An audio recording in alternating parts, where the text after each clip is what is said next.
Maxwell Hastings had it all: money, status, and a penthouse in the heart of London. As a tech mogul who transitioned his business to the U.S., he split his time between his modern home in London's financial district and his minimalist apartment overlooking Central Park in New York.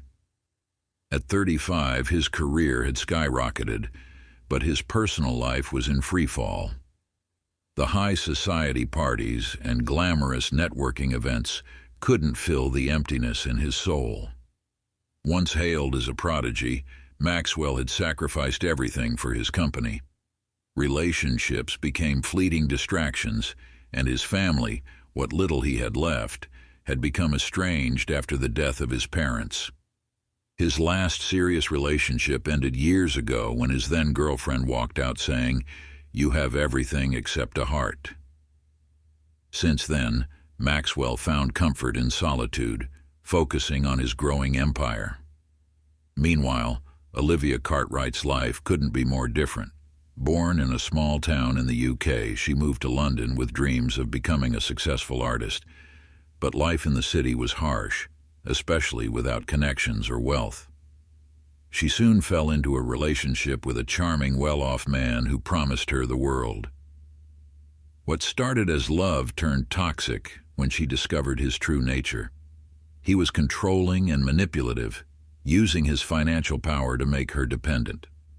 The final blow came when she learned she was pregnant. He abandoned her without a second thought, leaving her with nothing but a suitcase and the growing fear of how she would survive alone.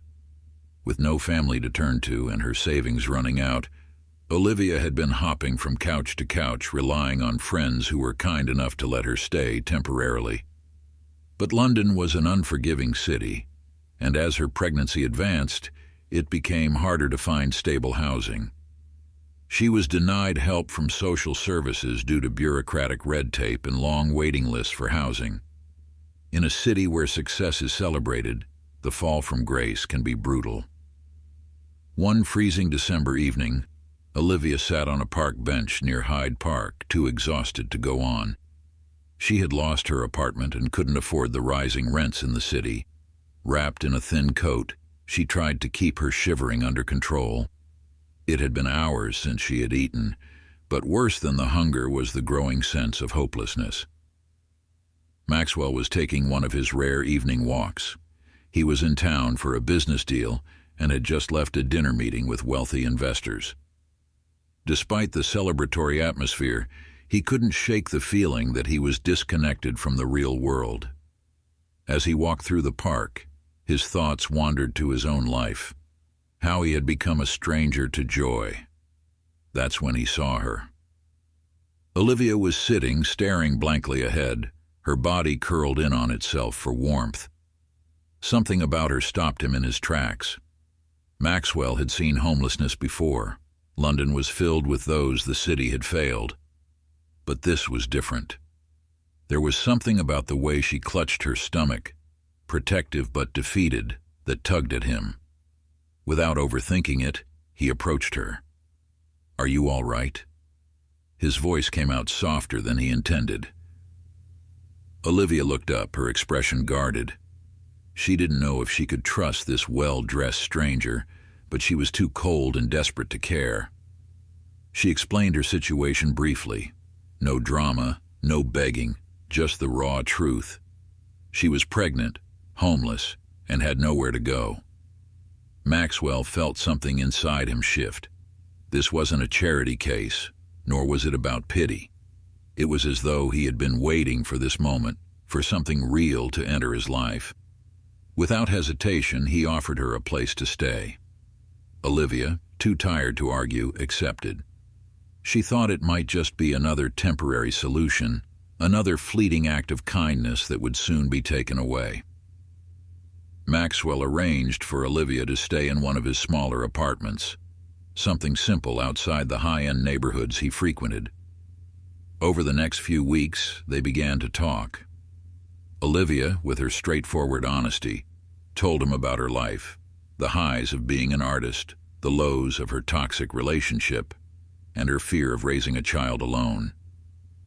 Maxwell, in turn, started opening up about his own struggles, the loneliness that wealth couldn't fix, the superficial relationships that plagued his life in both the UK and the USA. What had started as a business transaction, he paid for her living expenses, she accepted with polite gratitude, began to evolve into something deeper. They weren't two strangers anymore. They were two people navigating their own crises, helping each other find stability. But reality was never far behind. Olivia was constantly reminded of the stigma of her situation.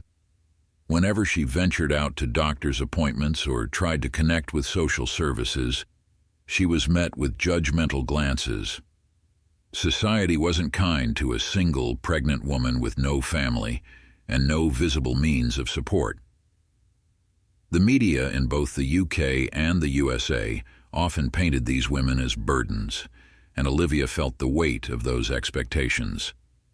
Even Maxwell's friends and business associates questioned why he would involve himself with someone like her. Maxwell, too, faced his own challenges. His reputation as a bachelor millionaire became the subject of gossip. The tabloids, ever hungry for stories, began to speculate about his relationship with Olivia. Was she just another one of his flings? Was she taking advantage of him?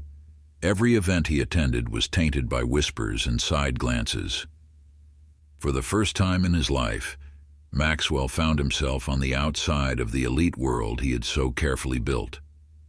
Despite these challenges, their bond only grew stronger. Maxwell accompanied Olivia to her medical appointments, learning more about pregnancy and childbirth than he ever thought he would. He found himself caring not just for Olivia, but for the unborn child as well.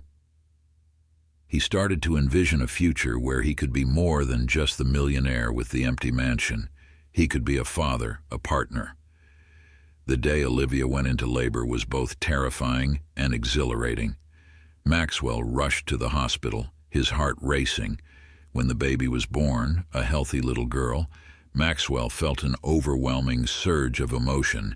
He wasn't biologically connected to this child, but in every way that mattered, he was her father. But the joy of the birth was overshadowed by fear when Olivia's condition worsened. She had lost a lot of blood, and the doctors warned that her recovery wasn't guaranteed. For the first time, Maxwell's wealth and power meant nothing. All he could do was wait, hoping for a miracle. After days of uncertainty, Olivia pulled through. When she awoke, she found Maxwell by her side, cradling their newborn daughter. In that moment, she realized that despite everything, the danger, the heartbreak, the struggles, they had found something worth fighting for. They didn't live happily ever after in the fairy tale sense. Life was still hard. They had to navigate the complex realities of blending their worlds, Maxwell's high-profile business life and Olivia's desire for privacy and normalcy. The media continued to speculate, and society wasn't always kind. But together, they faced it head-on. Maxwell, once a man who measured success in profits and deals, found his greatest accomplishment in the small, everyday moments, holding his daughter, laughing with Olivia, and building a life that was richer than any fortune